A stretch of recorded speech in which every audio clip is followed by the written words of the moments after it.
Timnas Indonesia harus mengakui keunggulan Irak 2-0 dari gol yang dibuat oleh Haidar Abdul Karim di menit 28 dan juga gol Muhammad Jamil menjelang akhir pertandingan. Tapi keseruan sebenarnya baru dimulai di babak kedua, saat Shin Tae-yong ternyata sampai nekat mengeluarkan taktik seperti bom untuk meledakkan pertahanan rapat Irak. Setelah memastikan Marcelino Ferdinand dicoret, Shin Tae-yong kembali harus menerima kabar buruk dengan cederanya Zanadin Faris. Tanpa pemain Persis Solo itu, di laga melawan Irak ini dia harus mengubah taktik yang sebelumnya udah disiapkan sejak turnamen mini di Jakarta. Jika selama TC dia menyiapkan trio Zanadin, Arhan Fikri dan Ahmad Maulana Syarif, sekarang nggak bisa lagi. Di laga melawan Irak ini dia hanya bisa memainkan Arhan dan Ahmad Maulana Syarif aja sebagai pemain tengah. Di lini depan dipasang trio Ronaldo Kuateh, Hoki Caraka dan Alfrianto Nico. Dari sebelumnya memakai formasi 3-5-2, kali ini Shin Tae-yong terpaksa menggantinya menjadi 3-4-3.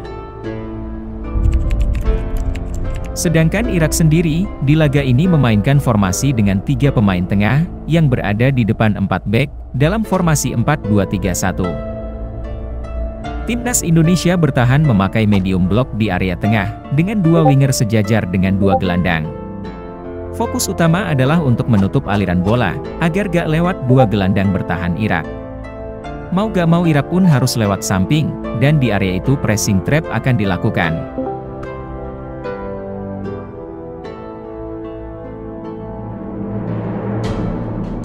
Lalu jika bola bisa direbut, serangan balik cepat akan dilakukan, dengan 1 dari 3 pemain depan akan bergerak menyamping. Hal ini dimaksudkan untuk menarik keluar 1 dari 2 bek tengah Iran. Kemudian serangan balik akan diakhiri dengan crossing datar ke depan gawang. Sempat ada 3 peluang emas dari prosesi serangan balik yang seperti ini. Namun sayangnya, gak ada yang akhirnya bisa diselesaikan dengan baik. Mulai masuk pertengahan babak pertama, Irak mulai bisa menemukan celah di cara bertahan Garuda Muda.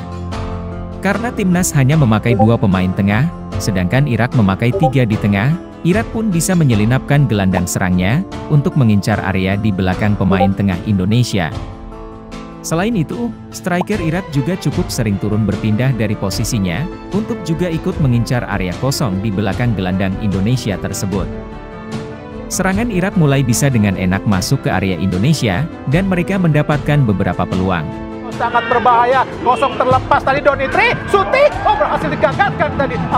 Ditambah lagi, Irak juga ternyata mulai tahu jika 2 wingback Indonesia kurang baik ketika bertahan. Wingback kiri Donitri Pamungkas, terus diberi bola atas, yang dia selalu cukup kesulitan mengantisipasi. Sedangkan wingback kanan Zaki Ashraf, selalu ditekan dengan kombinasi umpan cepat. Akhirnya Irak pun mendapatkan gol pertama, setelah melakukan kombinasi umpan di area kanan pertahanan Indonesia tersebut.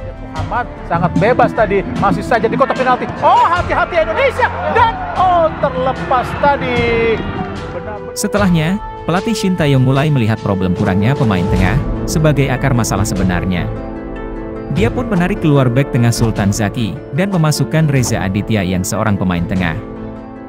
Lalu keberuntungan juga mulai memihak ke Garuda Muda, setelah seorang pemain Irak harus diusir wasit karena melanggar Arhan Fikri. Lantas dengan situasi unggul 1 pemain, apa yang dilakukan Shin Tae-yong di babak kedua? Dia pun gak pakai lama, langsung memasukkan penyerang baru yaitu Hugo Samir. Sekarang Garuda Muda mempunyai 3 pemain yang bertipe striker, yaitu Hoki Caraka, Ronaldo Kuateh dan Hugo Samir. Rupanya Shin Tae-yong ingin membombardir pertahanan Irak. Irak sendiri yang kalah jumlah pemain, lebih memilih untuk bertahan medium block dengan formasi 4-4-1. Cuma sayangnya, serangan Garuda Muda ternyata kurang maksimal. Pemain yang di belakang seperti terputus dengan yang di depan, sehingga untuk mengalirkan bola ke depan lewat bola bawah, sulit dilakukan. Akhirnya mereka memilih solusi umpan-umpan panjang, yang seringkali gak menghasilkan apa-apa. Namun Shin Tae-yong justru masih merasa kurang pemain di area depan, sehingga dia memasukkan lagi 2 pemain yang kembali bertipe striker, yaitu Rabbani Tasnim dan Ginanjar Wahyu. Sekarang semakin sedikit pemain di belakang, yang mau gak mau dua bek tengah Kakang Rudianto dan Muhammad Ferrari harus naik, agar lini belakang dan depan tidak terlalu berjauhan. Cuma sayangnya, naiknya dua bek tengah ini justru membuat setiap serangan balik Irak jadi sangat berbahaya. Bebas, kita lihat Mustafa Kabil di kotak penalti. Shooting langsung dari Ali Jassim inline. Sayangnya, hingga mendekati akhir babak kedua, gak ada perubahan untuk cara menyerang yang dilakukan oleh Garuda Muda. Bahkan di penghujung laga, sebuah serangan balik Irak justru memperlebar keunggulan mereka menjadi 2-0. Di kotak penalti. Oh, Abdul Qadir, hati-hati Indonesia. Kekalahan 2-0 ini, sementara memaksa Garuda Muda harus berada di dasar klasemen grup A. Namun peluang lolos ke perempat final masih cukup terbuka, jika mereka mampu mengalahkan Suriah dan tuan rumah Uzbekistan di laga tersisa. Prediksi teman-teman, mampukah timnas Indonesia untuk lolos ke 8 besar? Timnas U20 sebelumnya pernah menemukan anak ajaib sang mukjizat, yang kisah fenomenalnya bisa dilihat di video berikut. Klik like dan subscribe, lalu nyalakan tombol lonceng untuk selalu dapat update terbaru dari channel Dribble9 ini.